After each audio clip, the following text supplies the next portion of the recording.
Let's talk about erectile dysfunction, supplements, and drugs.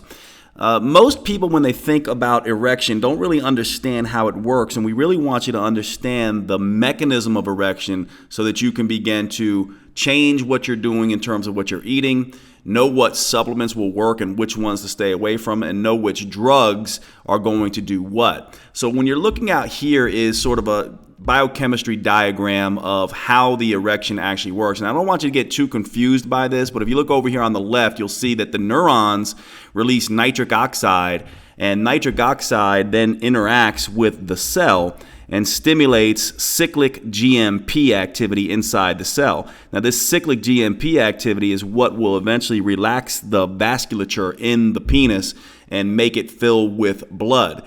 The amount of cyclic GMP available and the degree to which we can keep it around for longer determines the strength and endurance of an erection. You can see here that PDE5 in the middle of the screen is what blocks or what changes cyclic GMP and basically breaks it down. And so most of the erection drugs are going to be what we call PDE5 inhibitors. So they decrease or block the action of this enzyme, which decreases the amount of cyclic GMP. So when we're thinking about optimizing erectile function, we want to think about doing anything we can to raise nitric oxide levels and anything we also can do to keep cyclic GMP around for longer.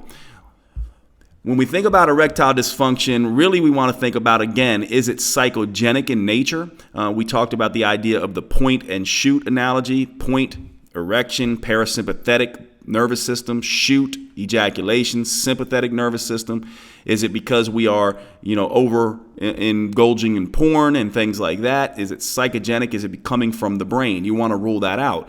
Testosterone gets in on the action here because testosterone has the ability to increase nitric oxide levels and perhaps cyclic GMP levels, may actually even be a weak PDE5 inhibitor. And so testosterone levels have their impact on erection due to this.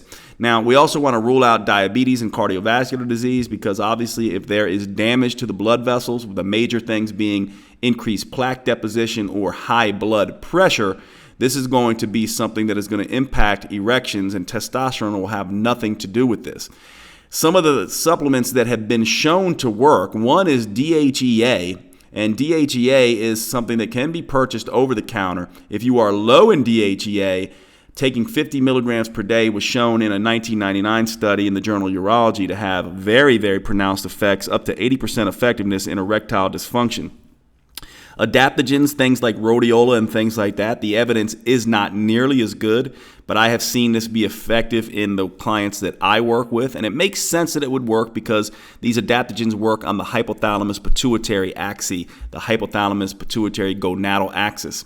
Citrulline malate at 1.5 grams per day, again, was shown effective in a 2011 study in the journal Urology as well. And citrulline is one of these things that can raise nitric oxide levels directly. And so these are some things that you can use supplement-wise that have been shown to work. Most of the other supplements out there you've heard about don't have much of an impact. Another thing you might be aware of or you may not be aware of is the idea that there are certain foods that can dramatically enhance nitric oxide in the body.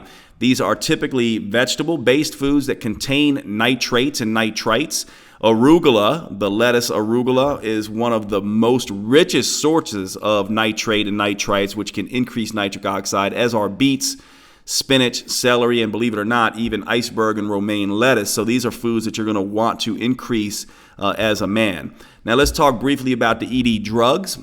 Viagra, sildenafil, 25 to 100 milligrams. It takes about 30 minutes to work and lasts for about 4 hours. The major side effects of this are going to be headache. Cialis, tadalafil, is actually the one ranked the highest by men and their partners. And this one you can take from 2.5 milligrams if you're taking a daily dose up to 20 milligrams. This kicks in about 30 to 40 minutes, and it lasts 36 hours. This is why Cialis is oftentimes called the weekend drug, because you can take it on a Friday morning and have it last through the weekend, last about 36 hours. It's the one that most men prefer and most partners of men prefer.